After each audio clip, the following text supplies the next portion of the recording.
আসসালামু আলাইকুম এভরিওয়ান, কেমন আছেন সবাই? আশা করি সবাই ভালো আছেন। আপনাদের জন্য নিয়ে আসছি চিংড়ি মাছের বড়া। বর্ষা সিজন মানে চিংড়ি মাছ ভরপুর পাওয়া যায়, এই সিজনে দামটাও কম থাকে। আমি এখানে নিয়েছি ছোট যে চিংড়ি, এই চিংড়িটা বেটে চিংড়ি মাছের বড়া করি আমরা, আর সেই প্রসেসটাই আপনাদের আজকে দেখাবো।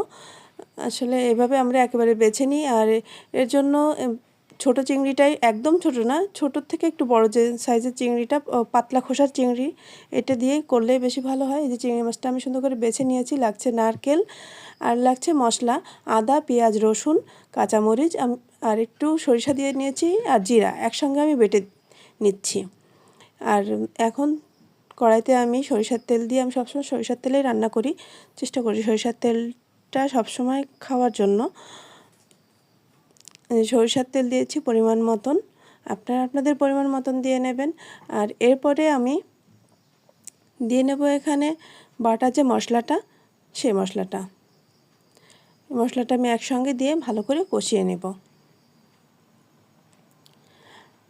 আর সরিষার তেলে গরম হলেও একটু তো এই যে গাজা গাজা টাইপের এ ধরনের আসে, ভালো করে কষানো হয়ে গেলে, তেল ফুটানো হয়ে গেলে তখন আর এটা থাকবে না। অনেক আছে যে অনেক রাগালে তেলের আসলে আমার কাছে মনে হয় তেলটা তেল থাকে না, অন্য কিছু হয়ে যায়, মানে পোড়া একটা গন্ধ বা বেশি রাগী হয়ে যায়। আমি অনেককে বলে তেলটা অল্প রাগাতে, তাহলেই মনে হয় ভালো হয়। আর অনেক রাগালে হচ্ছে তেলের, সরিষার তেলে অনেকে গন্ধ সহ্য করতে পারে না, ওই অনেক রাগালে গন্ধটাই থাকে না, কিন্তু সরিষার তেলের ফ্লেভারটা আমার কাছে ভালো লাগে। এক একজনের পছন্দ এক এক রকম, আপনাদের পছন্দ আপনাদের মতন হতেই আপনারা সেরকম করে নেবেন। এই যে বাটিতে যে মশলা ছিল, মশলাটার পানিটাও আমি দিয়ে নিলাম। এখন এক এক করে লবণ দিয়ে দেব, তারপর দিয়ে দেব হচ্ছে হলুদের গুঁড়া, যার যেমন পরিমাণ। আমি এখানে প্রায় বাছা চিংড়ি মাছটা এখানে 1 পা পরিমাণে নিয়েছিলাম, তারপর সেটা বেটে নিয়েছি। মানে আর এমনিতেও চিংড়ি মাছ বাছলে অল্পই থাকে, অল্প হয়ে যায় সে আর কি। এরপরে লবণ হলুদ দেওয়ার পরে আমি এক এক করে মরিচের গুঁড়া, ধনের গুঁড়া এগুলো দিয়ে নেব, এবং তার আগে ভালো করে একটু তো নেড়েচেড়ে নিতেই হবে, পরপর মশলাগুলো দিয়ে নিতে হবে। আর সব সময় মশলার, যে কোনো রান্নার মশলাটা ভালো করে কষিয়ে নিলে তরকারিতে স্বাদটা বেশি ভালো আসে। আমি এখানে কিন্তু 2টো তেজপাতাও দিয়ে নিয়েছি, কারণ চিংড়ি মাছ মানে চিংড়ি মাছের যে একটা ফ্লেভার আছে, সেটার সঙ্গে তেজপাতার ব্যালেন্সটা খুব ভালো যায়।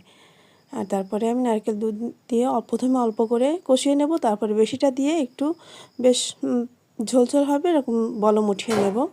বলম ওঠানোর পরে আমি বড়িগুলো, মানে ওই যে মশলাটার সঙ্গে বাটা চিংড়ি মাছ দিয়ে আমি মেখে নিয়েছি।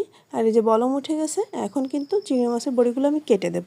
আমি কিন্তু অনেক সুন্দর বড়ি কাটতে পারি না, যা হোক মোটামুটি চলে আর কি, নিজেদের মতন।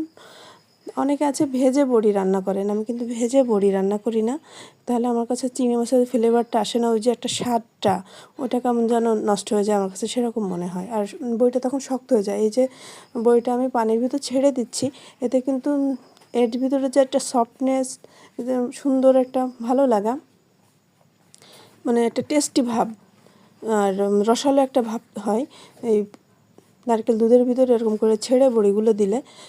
তো সেটা কিন্তু ভাজলে হয় না, ভাজলে ওরকম শক্ত শক্ত হয়ে যায়, স্বাদটাই আমার কাছে মনে হয় নষ্ট হয়ে যায়। কিন্তু এক একজনের পছন্দ, এক এক এলাকায় মানুষ মানে মাছ ভাজা ছাড়া খাইতেই পারে না, তারা ভেজে নেবেন। কিন্তু আমার কাছে, আমরা তো বাগেরহাটি বেশিরভাগ মানুষই কিন্তু কষানো মাছটা বেশি পছন্দ করি, খুব কম আছে ভাজা মাছ পছন্দ করে। রান্নার মাছগুলো সবসময় কষিয়ে রান্না করি, কিন্তু ভাজি যেটা সেটা ভাজি করি, কিন্তু রান্নার মাছগুলো সবসময় আমরা কাঁচাটাই পছন্দ করি। এভাবে কষিয়ে ভালো করে রান্না হয়ে গেলে, মানে তেলটা ফুটে গেলে আমি নামিয়ে নেব। আমার ভিডিওগুলো ভালো লেগে থাকলে লাইক এবং শেয়ার